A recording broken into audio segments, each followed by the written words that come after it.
Hello, it's another fantastic day, and we're so happy to be a part of yours. Of course, this is Wake Up Nigeria, your #1 breakfast show. Yeah, and that's why we have, the whole show, especially planned for your delight, because there's no other place in the world we'd rather be. As you know, we have 3 hours of nothing but non-stop entertainment lined up for you on today's edition of Wake Up Nigeria. My name is Titilayo Onyinsong. And I'm Yomi Owope. We're streaming live right now on tvcontinental.tv and on Facebook, TVC Connect. Send in your comments on social media using the hashtag WakeUpNigeria. We have book chat today, and the author of the book we have today is Mojisola Obazwaye. Now, she's going to enlighten us more on the direction her book is coming from. Use what you have. Very often, people talk about the lack of information and opportunity and how they do not have the necessary resources to take the next step in life. Joining us here for a book chat is the author of this book right here, Use What You Have, and how to take your gifts from potential to fulfill purpose. That's by Mojisola Obazwaye, who's joining us this morning. Good to have you join us, Thank you Mojisola. so much, Yomi, for Now, this book having is me. exciting for many reasons. And it talks about fulfilling purpose and using your gifts, which is use what you have. But a couple of other people have said that it also has some innuendos to it. Okay, use what you have. What does that mean?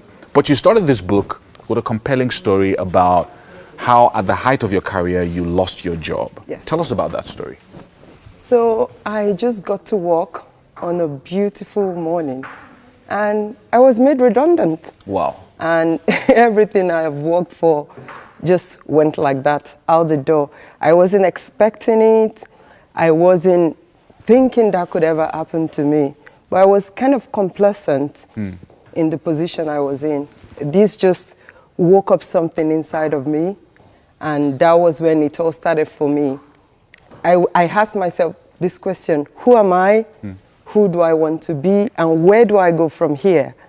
And this was how this journey started for me, the journey of use what you have. Yeah, and the journey of self-discovery, because suddenly, you just discover that there's a lot more that you can do with your life beyond the job that you had before. Exactly. And a lot of people do that. In our everyday lives, we tend to put all our effort in our day jobs. Inside of us is a bigger purpose.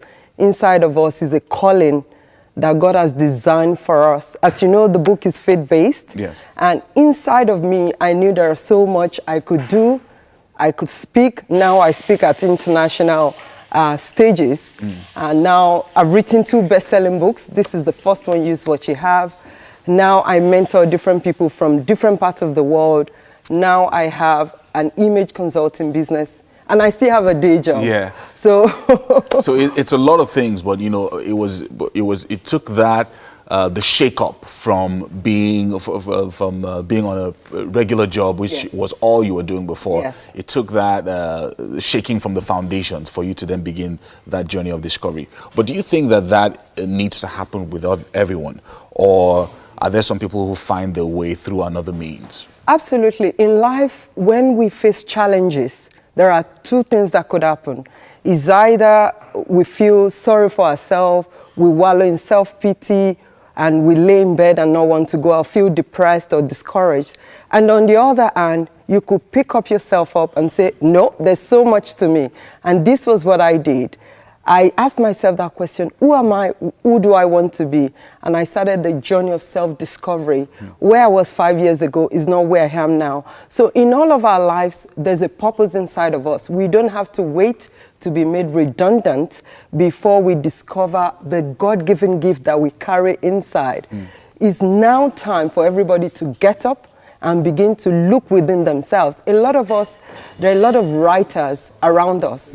They are not tapping into that potential that they have. Yeah, that's one of the things I wanted to even talk about, because in chapter 3 you were talking about how to discover your gift, which can be very challenging for some people, because a lot of times I've met a number of people who say, I'm not sure I have any gifts or any talents, because people equate their gifts with their talents. But you use a couple of scriptures, a couple of things in that chapter to begin to reveal to the reader how to discover the gifts. Can you just touch on that a little bit? Absolutely. For example, a lot of people do things naturally. That could just be their gift. In the book, I've actually explained extensively how they can actually discover if this gift is truly theirs. So if you do something, it comes to you so naturally. For example, we've talked about Ashebi and Alaga Joko just earlier in the show. Yeah. You know, this comes to some people naturally. And some people could be speakers. It comes to them naturally. This could just be their gift. I gave an example of trying your gift out. If you do anything and it comes to you naturally, effortlessly, you do it and you smile, even if you don't get paid, you still do that thing. That probably will be your gift.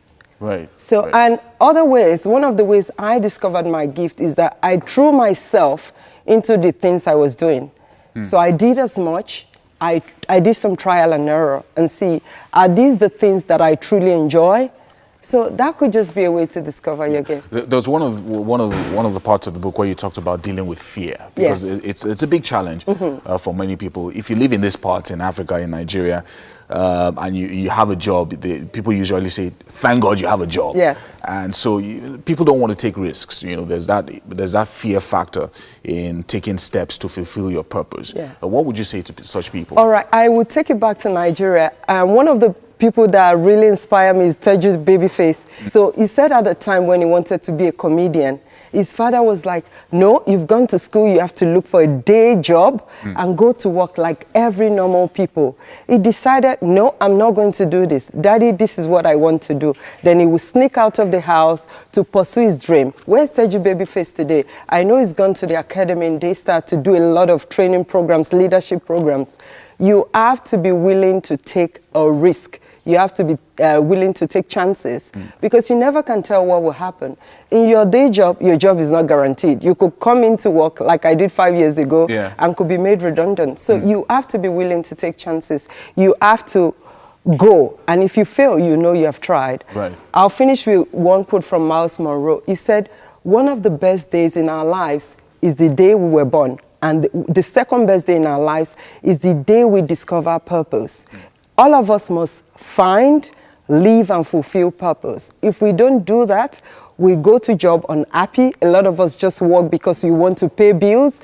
A lot of us do things because we have a family to cater to. But there's a bigger purpose for all of us. It's inside of us. And this is what the book will do for you. That's some serious Wednesday motivation for you there, fulfilling your purpose. So the book is Use What You Have by Mojisola Obasoye. We can find you on Moji in Touch on Instagram. It's my website, www.mojintouch.com, and I'm everywhere online. And finally, we have a program, Use What You Have live masterclass in Lekki, Lagos this Saturday. All right. So, all right. Thank you so much, Moji, for joining us on the show this morning. So make sure you get the book and get some serious motivation in your life. There's more after this.